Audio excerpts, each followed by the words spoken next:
How to create a TikTok shop. Hi everyone, in today's video I'll guide you through the process of creating a TikTok shop. This feature allows you to sell products directly through your TikTok videos. So let's get started.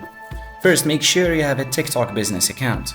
If you don't, switch to a business account by going to Settings and Privacy, then Manage Account and select Switch to Business Account. Follow the prompts to set it up. Next, apply for TikTok Shop. So go to the TikTok Shop website or use the TikTok Seller Center. Complete the application form with your business details. TikTok will review your application and let you know if you're approved. Once approved, log into your TikTok Seller Center. And here you can set up your shop by adding your business information, uploading product listings, and setting up payment methods. Make sure to include clear product descriptions, prices, and high-quality images. To showcase your products, integrate your shop with your TikTok profile. Go to your profile settings and add a shop button or link to your TikTok shop.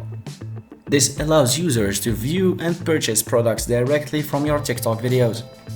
Start promoting your shop by creating engaging content that highlights your products. Use TikTok's features like hashtag and challenges to reach a broader audience. Consider running promotions or collaborating with influencers to drive traffic to your shop. And that's it. You've set up your TikTok shop and are ready to start selling. For more tips and tutorials, check the description. Thanks for watching.